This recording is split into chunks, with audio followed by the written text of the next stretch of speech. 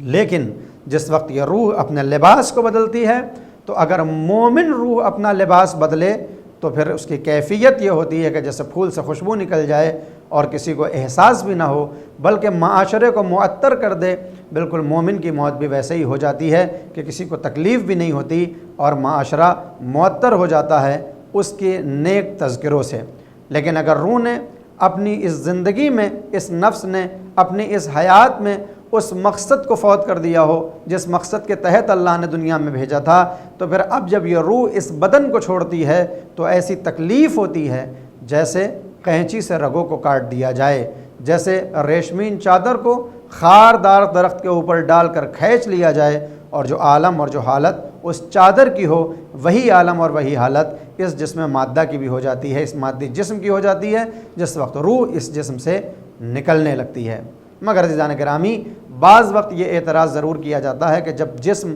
ایک ہی طرح کے ہیں، اولاد سب آدم ہی کی ہیں، تو پھر یہ موت کا انداز بدل کیوں جاتا ہے؟ ایک کے اوپر موت اتنی سختی سے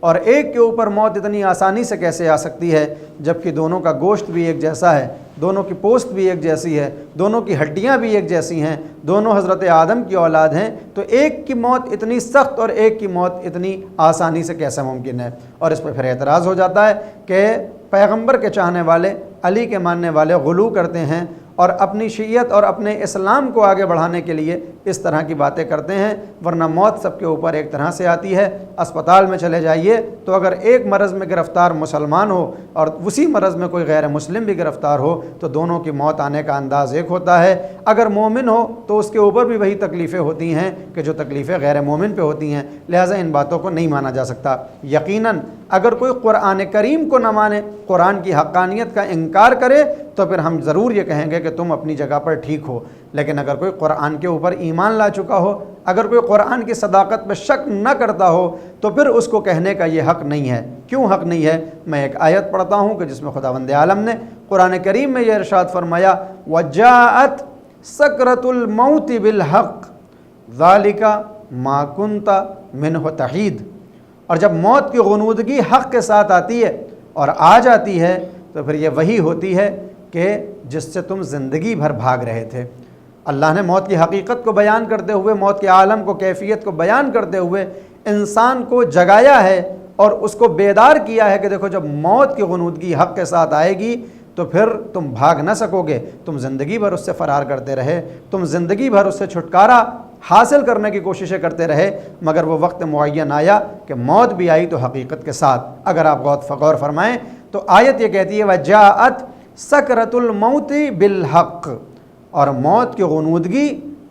حقیقت اور حق کے ساتھ آتی ہے۔ لہذا معلوم یہ ہوا کہ جب بھی موت آئے گی تو ایک حقیقت آئے گی، جب موت آئے گی تو ایک حق آئے گا۔ سوال یہ پیدا ہوتا ہے کہ حق کسے کہتے ہیں اور حق کیا ہے؟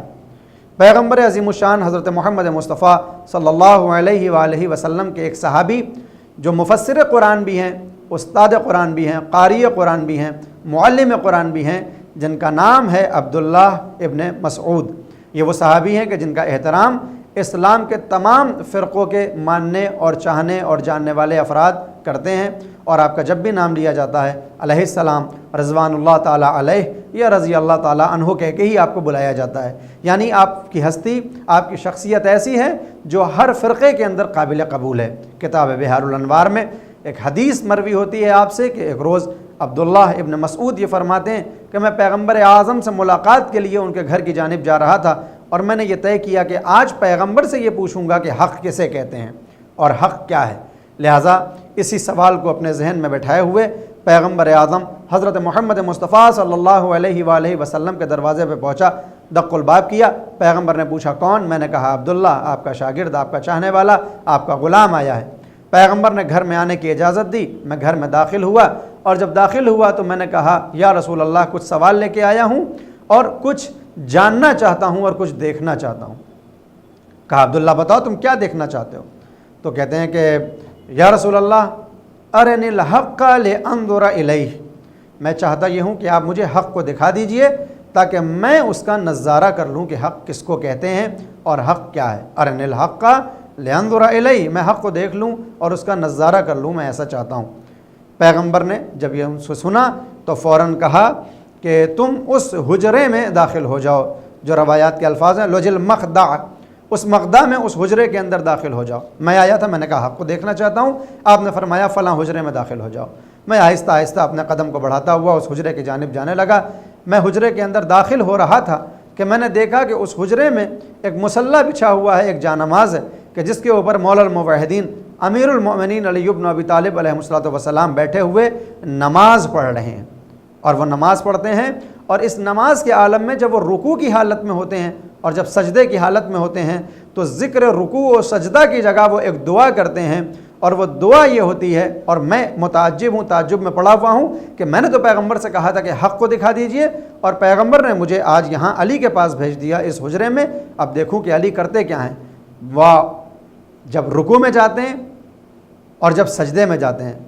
تو پھر وہ ایک دعا پڑھتے ہیں اور اللہ سے ایک دعا کرتے ہیں۔ وَيَقُول، اور وہ کہتے ہیں یا رب، اے میرے پروردگار، بحق محمد عبدک، تجھے تیرے بندے محمد کا واسطہ، اے میرے اللہ، اے میرے پروردگار، تجھے تیرے بندے محمد کا واسطہ، اغفر للخاطئین من امتہ، اے میرے اللہ، اے میرے پروردگار، اے میرے رب، تجھے تیرے محمد کا واسطہ کہ جو تیرا بندہ ہے اس کی امت کے جو خطا کار ہیں کہ جن سے خطائیں سرزد ہو جاتی ہیں جانے انجانے میں، ان کو معاف کر دے، ان کی مغفرت کر دے، اسی محمد مصطفیٰ کے واسطے سے، چونکہ امت اس کی ہے لہٰذا اس کے صدقے میں تو ان کو معاف کر دے۔ میں حیران و پریشان کھڑا تھا کہ میں تو رکوع میں کوئی اور تذکرے کرتا ہوں، لیکن آج علی تو رکوع میں کچھ اور تذکرہ کر رہے ہیں۔ رکوع سے بلند ہوئے، پھر سجدے میں جائے، اور وہاں سجدے میں جانے کے بعد بھی مولا الموحدین انہی کلمات کو دہرا رہے ہیں جو رکوع میں دہرا رہے تھے۔ ایک رکعت تمام ہوئی، میں واپس جانا چاہتا تھا لیکن میں رک کے دیکھنے لگا کہ علی دوسری رکعت میں کیا پڑھتے ہیں، اور جب دوسری رکعت شروع ہوئی تو پھر رکوع اور سجدے کے عالم میں نے دیکھا کہ مولا الموحدین انہی کلمات کو دہرا رہے ہیں جو پہلی رکعت میں دہرا رہے تھے، اغفر للخاطئین من امتے یا فی امتے، میرے اللہ، میرے پروردگار، تجھے تیرے عبد محمد کا واسطہ کہ اس کی امت کے خطا کاروں کو معاف کر دے اسی کے صدقے اور اسی کے واسطے سے۔ کہتے ہیں میں حیران و پریشان حجرے سے باہر آنے لگا کہ میں دیکھوں اور میں پیغمبر سے پوچھوں کہ نبی خدا میں تو حق کو دیکھنا چاہتا تھا، آپ نے مجھے علی کا دیدار کرا دیا، اور علی تو امت کے خطا کاروں کی معافی مانگ رہے ہیں آپ کے صدقے میں، آخر یہ ماجرا کیا ہے، اس کا راز کیا ہے، اس کا حق سے کیا تعلق ہے۔ اور یہ سوچتے ہوئے جب میں حجرے سے باہر آیا اور میں اس مقام پہ پہنچا کہ جہاں پر پیغمبر کو چھوڑ کے گیا تھا تو میں نے دیکھا نظارہ بدل چکا ہے، کیفیت بدل چکی ہے، اور اب میں یہ دیکھ رہا ہوں کہ پیغمبر حضرت محمد مصطفیٰ صلی اللہ علیہ وآلہ وسلم بھی نماز میں مشغول ہیں جس طرح سے مولا الموحدین نماز میں مشغول تھے۔ میں انتظار کرنے لگا کہ جب پیغمبر کی نماز تمام ہوگی تو میں سوال کروں گا۔ اسی اسنا میں نے دیکھا کہ اسی طرح سے جس طرح سے علی رکوع میں جانے کے بعد اور سجدے میں جانے کے بعد ذکر رکوع و سجود کو چھوڑ کر اللہ سے ایک دعا کر رہے ہیں، اسی طرح سے پیغمبر بھی جب رکوع میں جاتے ہیں اور سجدے میں جاتے ہیں تو اب اللہ سے ایک دعا کرتے ہیں، یا رب بحق عبدک علی، اے میرے اللہ تجھے تیرے بندے علی کا واسطہ، بحق علی عبدک، تجھے تیرے علی جو تیرا بندہ ہے اس کا واسطہ، اغفر للخاطئین فی شیعتہ، اے میرے اللہ تجھے تیرے بندے علی کا واسطہ، تجھے تیرے علی کا واسطہ جو تیرا بندہ ہے اس کے صدقے میں، اس کے واسطے سے، اس کے وسیلے سے اس کے شیعوں کی خطاؤں کو معاف کر دے۔ میں حیران و پریشان کہ وہاں علی پیغمبر کی امت کی مغفرت طلب کر رہے ہیں پیغمبر کے واسطے سے، اور یہاں پر پیغمبر علی کے چاہنے والوں کی مغفرت طلب کر رہے ہیں کس کے واسطے سے؟ خود پیغمبر اعظم علی کے واسطے سے مانگ رہے ہیں۔ میں پریشان تھا کہ آخر ماجرا کیا ہے، اور ابھی میں یہ سوچ ہی رہا تھا کہ ان دونوں کا مرتبہ اللہ کی نگاہ میں کیسا ہوگا کہ پہلا دوسرے کے صدقے میں اور دوسرا پہلے کے صدقے میں مغفرت طلب کر رہا ہے اللہ سے، تو پھر ان دونوں میں کہ جو ایک دوسرے کا واسطہ دے رہے ہیں، ان میں بڑا کون ہے، ان میں افضل کون ہے اور ان میں مفضول کون ہے۔ میں ایسی حیرانی کے عالم میں کھڑا ہوا تھا کہ پیغمبر کی نماز تمام ہوئی، میں نے ہاتھوں کو جوڑا اور ابھی کچھ کہنا ہی چاہتا تھا کہ پیغمبر نے کہا اجلس یا مسعود، اے مسعود بیٹھ جاؤ اپنی جگہ پر، پریشان نہ ہو، گھبراؤ نہیں، جو تمہارے ذہن میں سوال ہیں ان سارے سوالوں کے جواب دیے جائیں گے۔ عبداللہ ابن مسعود کہتے ہیں میں اپنی جگہ پر بیٹھ گیا اور ابھی سوال کرنا ہی چاہتا تھا کہ پیغمبر نے کہا اکفر بعد ایمان، اے عبداللہ کیا تم ایمان لانے کے بعد کافر ہونا چاہتے ہو؟ کیا تمہیں کسی بات میں شک ہو رہا ہے؟ کیا تمہیں میری نبوت و رسالت میں شک ہو رہا ہے؟ کیا تمہیں اسلام میں شک ہو رہا ہے؟ تو عبداللہ ابن مسعود کہتے ہیں میں نے ہاتھوں کو جوڑا، کلا و حاشا، اے رسول اللہ، اے اللہ کے نبی، ہرگز ایسا نہیں ہے، مجھے کوئی شک نہیں ہو رہا، میں ایمان کامل پہ ہوں، میں آپ پہ ایمان لایا ہوں، اللہ پہ ایمان لایا ہوں، مجھے کوئی شک نہیں ہو رہا، لیکن میں سوچ رہا ہوں کہ میں نے جب علی کو دیکھا تو وہ آپ کے واسطے سے خطاؤں کو معاف کروا رہے ہیں، پھر آپ کو دیکھا آپ علی کے واسطے سے خطاؤں کو معاف کروا رہے ہیں، ایک ذہن میں سوال پیدا ہوا ہے کہ آپ دونوں میں افضل کون ہے اور آپ دونوں میں بڑا کون ہے۔ پیغمبر اعظم فرماتے ہیں کہ عبداللہ ابن مسعود کبھی یہ سوال اپنے ذہن میں نہ لانا کہ کون بڑا ہے اور کون چھوٹا ہے، بس اتنا یاد رکھو کہ جب اللہ نے یہ چاہا کہ اس پوری کائنات کو بنائے تو سب سے پہلے اس نے اپنی قوت کے نور سے مجھے خلق کیا، اور جب میرا نور بن گیا تو پھر اس نے میرے ہی نور سے زمین و آسمان کو پیدا کر دیا، یعنی اللہ نے اپنی قوت کے نور سے مجھے پیدا کیا اور پھر میرے نور سے زمین و آسمان، اور پھر اللہ نے اپنی قوت کے نور سے علی کو پیدا کیا، اور جب علی کا وجود ہو گیا، علی موجود ہو گئے، تو پھر علی کے وجود سے عرش و کرسی کو پیدا کیا گیا،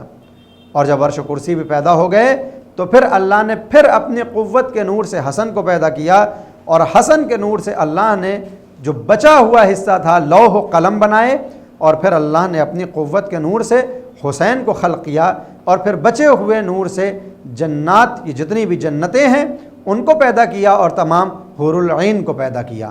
اور جب یہ سب پیدا ہو گئے تو پھر فرشتے کے جو اللہ کی عبادت و اطاعت میں مصروف تھے، انہوں نے دیکھا کہ زمین و آسمان، لوح و قلم، جنتیں، حوریں سب پیدا ہو چکی ہیں، تو پھر اسی عالم میں انہوں نے کہا میرے اللہ تو اپنی قدرت کے نظارے کرا رہا ہے، مگر یہاں پر اندھیرا بہت ہے، یہاں پر ظلمت بہت ہے، اپنے قدرت کے نور سے کچھ اجالا کر دے کہ ہم بھی ان ہستیوں کے چہروں کا دیدار کر لیں کہ جن کو تو نے اپنی قوت سے پیدا کیا ہے، اپنے قوت کے نور سے پیدا کیا ہے۔ اتنا کہنا تھا کہ اللہ نے ایک کلمہ کہا اور اس کلمے سے ایک روح پیدا ہوئی جو عرش کے کنارے جا کر کھڑا ہو گئی، اور پھر اللہ نے ایک دوسرا کلام کیا کہ جس کلام سے ایک جسم پیدا ہوا جو عرش کے دوسرے کونے میں جا کے اور گوشے میں جا کے کھڑا ہو گیا، پھر اللہ کے حکم سے یہ جسم اس روح کے قریب آیا، اور جب یہ روح اس جسم کے اندر چلی گئی تو پھر اللہ نے اس کے نور سے تمام چاند اور ستاروں اور تمام ان روشن کرنے والی مخلوقات کو پیدا کر دیا، جس میں سورج بھی ہے، ستارے بھی ہیں، چاند بھی ہیں، اور نہ جانے کتنی لاتعداد چیزیں ہیں، کہ جیسے ہی ایسا ہوا زمین و آسمان اس نور سے روشن ہو گئے۔ اور جانتے ہو کہ یہ نور کس کا تھا؟ عبداللہ ابن مسعود کہتے ہیں کہ خدا کا پیغمبر بہتر جانتا ہے کہ یہ نور کس کا تھا۔ پیغمبر فرماتے ہیں کہ وہ میری بیٹی فاطمہ کا نور تھا، کہ جس کا نام زہرا ہے، کہ جس کا نام ہی چمکنے والی ہے۔ اور پھر اس کے بعد پیغمبر نے یہ فرمایا لہذا یاد رکھو کہ اب یہ زمین و آسمان جتنے بھی بڑے ہو جائیں محمد سے بڑے نہیں ہو سکتے،